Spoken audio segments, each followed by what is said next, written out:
तो दोस्तों कल तोता बच्चा के लिए अंगूर लाए थे। देखो अभी वही अंगूर खा रहा है। एक तोता बच्चा कल लौट के नहीं आया है।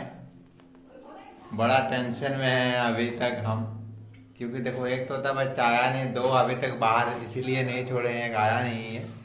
इसको हम छोड़ेंगे, वो आ जाएगा उसके बाद। कल तीन तोता बच्चा में दो आया था, देखो एक आया नहीं। देख लो अंगूर खा रहा है।